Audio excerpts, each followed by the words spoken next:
Hello नमस्कार दोस्तों, कैसे हैं आप सभी। बार फिर से आप सभी का स्वागत है आपके अपने यूट्यूब चैनल प्रॉफिट स्टडी में। तो आज की इस वीडियो में हम देखने वाले हैं रेलवे अपेंडिक्स 2023 के अंतर्गत साउथ ईस्टर्न रेलवे का 1785 पोस्ट पे अपेंडिसिप का भर्ती का नोटिफिकेशन रिलीज हो गया है। अगर बात करें इसका ऑनलाइन फॉर्म का, तो वो भी 3 जनवरी 2023 से फाइनली इसका ऑनलाइन लिंक है एक्टिव कर दिया गया और जितने भी कैंडिडेट अप्लाई करना चाहते हैं ऑल ओवर इंडिया से फॉर्म इसमें अप्लाई किया जा सकता है। इसमें साउथ सेंट्रल रेलवे के जैसा नहीं है कि सिर्फ साउथ वाले कैंडिडेट अप्लाई कर सकते हैं, इसमें बिल्कुल भी ऐसा आपको देखने को नहीं मिलेगा। साउथ ईस्टर्न रेलवे से यहाँ पे ऑल इंडिया के लिए जो अपेंडिसिप का भर्ती का नोटिफिकेशन है 1785 पोस्ट पे आ चुका है। इसका ऑनलाइन आवेदन भी शुरू हो गया है। अगर बात करें कि बहुत सारे यहाँ पे स्टूडेंट को ये प्रॉब्लम देखने को मिल रहा है कि फॉर्म कहां से भरना चाहिए, किस डिवीजन, किस यूनिट, किस क्लस्टर को हम फॉर्म भरते टाइम सेलेक्ट करें ताकि वहां जो कट ऑफ है कम से कम जाए और मेरा जो सिलेक्शन है वो आसानी से इजीली से हो जाए। तो आज की इस वीडियो में हम इसी टॉपिक के ऊपर डिस्कस करने वाले हैं। तो चलिए करते हैं वीडियो की शुरुआत। उससे पहले जो भी चैनल पे फर्स्ट टाइम है सब्सक्राइब नहीं किया, सब्सक्राइब करके बेल बटन को ऑन कर दीजिएगा ताकि इसी तरह भर्ती का इन्फॉर्मेशन आपको मिलती रहे। अगर अभी तक आपने साउथ ईस्टर्न रेलवे का जो 1785 पोस्ट का वैकेंसी अभी इसका ऑनलाइन अप्लाई जो चल रहा है वो वीडियो नहीं देखा तो इसी वीडियो के डिस्क्रिप्शन में उसका लिंक मिल जाएगा, फाइनली जाके चेकआउट कर लीजिएगा। और स्टेप बाय स्टेप आपको कैसे फॉर्म अप्लाई करना है उसके रिगार्डिंग आपको प्रॉपर गाइडलाइंस के साथ आपको यहाँ पे हम बताया है कि स्टेप बाय स्टेप कैसे अप्लाई करना है। एक छोटी सी गलती आपका फॉर्म को रिजेक्ट करवा सकती है, तो आपको सावधानी से। अगर बात करें इसमें कौन कौन सा डिवीजन और क्लस्टर को फॉलो किया जा रहा है, तो सबसे पहले आपका खड़गपुर आता है, संतरागाछी आता है, चकधरपुर आता है। उसके बाद बात करेंगे टाटा जो आपका जमशेदपुर में पड़ता है, सीनी आता है। उसके बाद आपका बोंडा मुंडा आता है, आद्रा आता है और रांची आता है। तो फाइनली इतने सारे आपका यूनिट है जिससे आपका 1785 पोस्ट निकाला गया। तो चलिए सीधे चलते हैं आपका नोटिफिकेशन पे और वहां पे देखते हैं कि फाइनली आपको किस यूनिट, किस क्लस्टर से फॉर्म को अप्लाई करना चाहिए ताकि आपका जो सिलेक्शन का चांस है वो आपका ज्यादा से ज्यादा देखने को मिलते रहे। तो जैसा कि आप सभी देख रहे हैं और ये जो नोटिफिकेशन का पीडीएफ है आप साउथ ईस्टर्न रेलवे का ऑफिशियल साइट पे जाके डाउनलोड कर सकते हैं। अगर अभी तक नहीं डाउनलोड करके देखें और हमारे व्हाट्सएप ग्रुप पे भी आपको प्रोवाइड करा दिया जाएगा। इसके साथ साथ डिस्क्रिप्शन में लिंक मिलेगा, वहां से भी चेकआउट करके फाइनली आपको नोटिफिकेशन को डाउनलोड करके एक बार अप्लाई करने से पहले जरूर यहाँ पे आपको नोटिफिकेशन को रीड करिएगा। चलिए बात करते हैं यहाँ पे। तो देखिए centralised notification for engagement of act apprenticeship for the year of 22 and 23 notification number आपको यहाँ पे देखने को मिलेगा। अगर बात करें डेट ऑफ नोटिफिकेशन तो 27/12/2022 को आपका इसका नोटिफिकेशन पब्लिक कर दिया गया था इसका ऑफिशियल साइट पे। वहीं अगर बात करेंगे last date for receipt of application तो 2/2/2023, कहने का मतलब है कि 2 फरवरी 2023 तक आपको शाम के 5 बजे से पहले जितने भी कैंडिडेट अप्लाई करना चाहे ऑल ओवर इंडिया के, चाहे आप नॉर्थ से बिलोंग करते हैं, साउथ से बिलोंग करते हो, ईस्ट से बिलोंग करते हो, वेस्ट से बिलोंग करते हैं, तो ऑल इंडिया से जहां से भी आप बिलोंग करते हो आप इसके लिए एलिजिबल हो, आप इसका फॉर्म अप्लाई कर सकते हो। और जहां की बात करें इसका कट ऑफ है जो अन्य डिवीजन के मुकाबले आपको बहुत कम देखने को मिलता है। फिटर इलेक्ट्रीशियन से भी अगर आप बिलोंग करते हो तो 70-75 पे आपको यहाँ पे सिलेक्शन देखने को मिलता है। एक बार फिर से हम सारा एप्लीकेशन का जो है समराइज करके बता देते हैं। तो देखिए 1785 पोस्ट पे आपका वैकेंसी रिलीज किया गया। इसमें हालांकि समराइज करके मतलब टोटल यहाँ पे एक साथ पोस्ट को नहीं के अंदाजा लगा सकते हैं कि कितना पोस्ट यहाँ पे रिलीज किया गया है एक करके। एज क्राइटेरिया की बात करें तो 15 साल से लेके यहाँ पे 24 साल वाले कैंडिडेट अप्लाई कर सकते हैं और एज का जो काउंट होगा 1/1/2023 के डेट से किया जाएगा। और अगर यहाँ पे बात करें कि आपको एज में कितना छूट देखने को मिलेगा, तो अगर आप ओबीसी से बिलोंग करते हैं, ध्यान से सुन लीजिए, ओबीसी से बिलोंग करते हैं तो 3 साल का, एससी एसटी से बिलोंग करते हैं तो 5 साल का, और अगर पीडब्ल्यूडी कैंडिडेट है आप सभी तो मैक्सिमम आपको 10 साल का छूट यहां पे देखने को मिलेगा।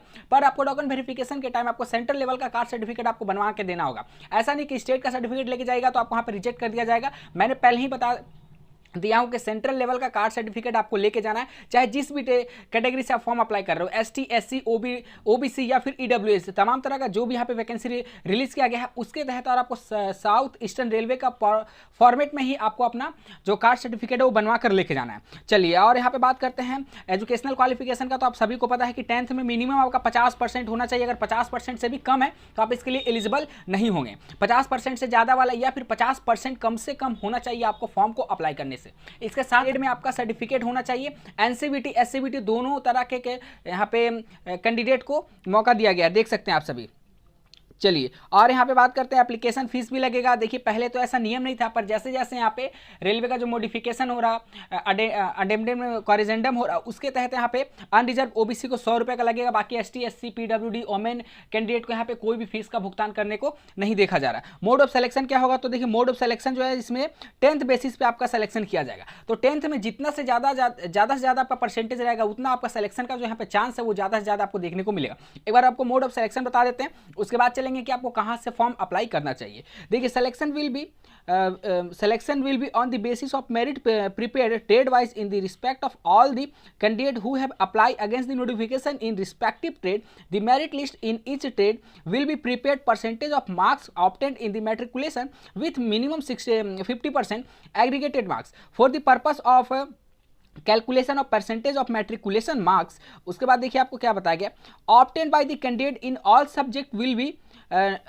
B and not on the basis of marks of any subject of group of subject. Simple आपको मैं बता देता हूं कि 10th क्लास के आधार पे आपका यहाँ पे जो मेरिट है वो बनेगा। बहुत कम ऐसा डिवीजन होता है जिसमें आपका 10th क्लास के आधार पे जो मेरिट है वो प्रिपेयर होता है। अधिकांश आप डिवीजन में देखोगे रेलवे के तो 10th प्लस ITI का एवरेज परसेंटेज पर निकाल पे आपका मेरिट बनाया जाता है।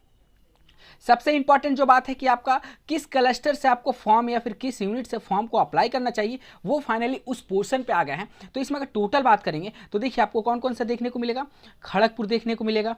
खड़गपुर के अगर आप उसके बाद देखेंगे तो आपका देख लीजिए, खड़गपुर के बाद अगर बात करेंगे तो उसके बाद आपका संतरागाछी मिलेगा। खड़गपुर है, उसके बाद आपका संतरागाछी है, आद्रा है, टाटा है, बोंडा मुंडा है, उसके बाद आपका और भी आपका 2-3 यहाँ पे देखने को मिलेगा, तो वो भी हम आपको दिखा देते हैं एक एक करके, ठीक है। हाँ, उसके बाद आपका चक्रधरपुर देखने को मिलेगा, टाटा है, सीनी है और आपका रांची है। तो इतना यहाँ पे आपको नोटिफिकेशन का यूनिट आपको यहाँ पे पब्लिक किया गया है। तो चलिए, सबसे ज़्यादा जो वैकेंसी आपका रिलीज़ किया गया है वो आपका खड़गपुर वर्कशॉप की तरफ से सबसे ज़्यादा वैकेंसी रिलीज़ किया गया है। कितना है?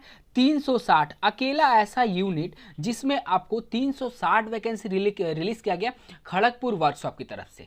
तो हमारे तरफ से आपको वहाँ से फॉर्म अप्लाई करना चाहिए जहाँ से सबसे ज़्यादा वैकेंसी हो। देखिए, कट ऑफ को देखकर आपको फॉर्म अप्लाई करना है। फॉर्म जो आपको अप्लाई करना है वो कट ऑफ को देखते हुए साथ साथ आपको जहाँ पे सबसे ज़्यादा वैकेंसी है दोनों को देखते हुए आपको फॉर्म को अप्लाई करना है। पहला पॉइंट में आपका वैकेंसी के अकॉर्डिंग, दूसरा पॉइंट में आपका कट ऑफ के अकॉर्डिंग। तो ऐसा आपको सेफ जोन यहाँ पे सेलेक्ट करना है। मैं बताता हूँ आपको, जहाँ पे वैकेंसी भी ज़्यादा से ज़्यादा हो और कट ऑफ भी कम से कम जाता हो। तो आप खुद यहाँ पे सोचिए कि एक अगर यूनिट में मान के चलिए कि आपका 100 वैकेंसी है, तो यहाँ पे आपको, और दूसरा यूनिट ले लेते हैं जहाँ पे 200 वैकेंसी है, तो आप यहाँ पे आपको ऑटोमेटिक देखने को मिलेगा कि जहाँ पे 200 वैकेंसी है वहाँ पे आपको कट ऑफ थोड़ा सा कम, और जहाँ पे 100 वैकेंसी है वहाँ पे आपको कट ऑफ थोड़ा सा ज़्यादा देखने को मिलेगा। तो आपको स्मार्ट तरीके से यहाँ पे फॉर्म को अप्लाई करना है। वैकेंसी ज़्यादा पर कट ऑफ कम। जब वैकेंसी ज़्यादा होगा तो कट ऑफ ऑटोमेटिकली कम जाएगा, और जब वैकेंसी ही कम होगा तो कट ऑफ ऑटोमेटिकली है कि यहाँ पे हाई जाएगा, ज़्यादा आपको देखने को मिलेगा। तो इस तरह करके आपको यहाँ पे एक एक यूनिट का चुनाव करते हुए फॉर्म को अप्लाई करना है ताकि आपका सिलेक्शन जो है आसानी से देखने को मिले। और कट ऑफ का जो बात है, आपको अन्य डिवीजन के मुकाबले आपका साउथ ईस्टर्न रेलवे में थोड़ा सा कम देखने को मिलता है, चाहे आप किसी भी रिस्पेक्टिव ट्रेड से बात कर लो। एक बार जितने भी ट्रेड है मैं बता देता हूँ, क्योंकि सभी यूनिट में ट्रेनिंग स्लॉट में आपका जो ट्रेड है वो अलग अलग देखने को मिल रहा है। सेम ट्रेड आपको किसी में भी देखने को नहीं मिल रहा। मान के चलिए आपका खड़गपुर वर्कशॉप में इसमें 8 ट्रेड को मौका दिया गया है। Fitter, Turner, electrician, welder, mechanic diesel, machinist, painter, refrigerator and AC mechanic, और यहाँ पे देखिए टोटल आपको 360 है, जिस अभी तक सबसे ज़्यादा आपको खड़गपुर वर्कशॉप में ही पोस्ट रिलीज़ किया गया है, वैकेंसी रिलीज़ किया गया है। उसके बाद अगर आप देखोगे तो सिग्नल एंड टेलीकॉम वर्कशॉप में जो आपका खड़गपुर के अंतर्गत आता है, ये आपका इसमें अलग से नोटिफाइड सीट है आपका 87, ठीक है। पहला में सबसे आपका 360, उसके बाद आपका 87 आ जाता है। सोचिए कितना कम आपको देखने को मिला, पर उसमें आपको 8 ट्रेड वालों को मौका दिया गया था, इसमें आपको 4 ट्रेड ही रखा गया। Electrician, electronics and mechanics, painter है, केबल ज्वाइंटर और क्रेन ऑपरेटर, तो टोटल यहाँ पे 87 पोस्ट करके निकाला गया। तो इस तरह यहाँ पे एक एक यूनिट का वैकेंसी देखिएगा, आपका जो भी ट्रेड है उसके अकॉर्डिंग देखिए कि यहाँ पे कितना वैकेंसी है। हड़बड़ा के ये नहीं कि आपका फ्रेंड अगर वहाँ से किया तो आपको भी वहाँ से अप्लाई कर देना, ऐसा बिल्कुल भी नहीं करना। आपका अपना कट ऑफ देखते हुए, अगर आपको आपका जो परसेंटेज है, आपका 10th का जो परसेंटेज है वो कम है, तो आपको वैसा डिवीजन सेलेक्ट करना है। अगर आपका 10th का परसेंटेज हाई है, 80 प्लस है, तो आप कहीं से भी अप्लाई करिए। आपका जो चांस है, ज़्यादा से ज़्यादा यहाँ पे चांस है कि आपका जो सिलेक्शन है वो आपका साउथ ईस्टर्न रेलवे अपेंडिसिप के तौर पे जरूर से ज़रूर हो जाएगा। फिर भी एक बार हम आपको सीट को अकॉर्डिंगली दिखा देते हैं। देखिए, आपका खड़गपुर में टोटल सबसे ज़्यादा जो वैकेंसी वो खड़गपुर में ही रिलीज़ किया गया, और सबसे मैंने टॉप में आपको दिखा दिया कि 360 सीट के आसपास था। उससे ज़्यादा आपको किसी भी यूनिट, किसी भी क्लस्टर से आपको उतना सीट यहाँ पे देखने को नहीं मिलेगा। देख लीजिए, 26 सीट है, 50 सीट है, 52 सीट है, 30 सीट यहाँ पे रिलीज़ किया गया। उसके बाद 65 सीट है, 33 सीट है। देन आपका आद्रा से बात करेंगे तो 30 सीट है, BKSC से बात करेंगे तो 31 सीट है, ROU से बात करेंगे तो 25, आद्रा से फिर 24, आपका रांची से बात करेंगे तो सिर्फ 20, यहाँ पे 30 सीट रिलीज़ किया गया है, रांची से फिर 30 यहाँ पे। तो इस तरह करके टोटल यहाँ पे कितने स्लॉट है ट्रेनिंग का, 30 यहाँ पे यूनिट की तरफ से आपका वैकेंसी निकाला गया है, जिसमें सबसे ज़्यादा 360 आद्रा खड़गपुर वर्कशॉप की तरफ से यहाँ पे रिलीज़ किया गया है। तो इसके अकॉर्डिंग आपको फॉर्म अप्लाई करना है। फिर भी अगर फॉर्म अप्लाई करते टाइम कोई भी आपको प्रॉब्लम आ रहा है, और सबसे बड़ा जो इशू आ रहा है यहाँ पे कार्ड सर्टिफिकेट को देखने को आ रहा है कि सर फाइनली जो हम फॉर्म अप्लाई करेंगे तो उसमें कौन सा कार्ड सर्टिफिकेट अपलोड करें, सेंट्रल का लगा दें या फिर स्टेट का लगा दें। तो देखिए रेलवे के मुताबिक आपको यहाँ पे सेंट्रल लेवल का कार्ड सर्टिफिकेट देना है, चाहे आप फॉर्म अप्लाई करते टाइम दीजिए या फिर आप डॉक्यूमेंट वेरिफिकेशन के टाइम दीजिए, पर इतना जल्दी तो अब सर्टिफिकेट बन नहीं पाएगा। अगर कुछ के पास है तो आप अपलोड कर सकते हैं, और जिनके पास नहीं है वो क्या करिए कि अगर वो मान लीजिए स्टेट का अगर अपलोड कर देते हैं तो ये 50-50 चांस हो सकता है। ऐसा तो अभी तक रेलवे कास्ट सर्टिफिकेट के कारण किसी का भी फॉर्म डीवी में रिजेक्ट नहीं करता है, तो यहाँ से भी ऐसा आपको देखने को नहीं मिलेगा। फिर भी यह आपके रिस्क के ऊपर है, अगर आपका मन है तो आप स्टेट से अप्लाई कर सकते हैं। ऐसा अभी तक नहीं देखने को आया है कि स्टेट कास्ट सर्टिफिकेट के कारण भी फॉर्म रिजेक्ट होता है।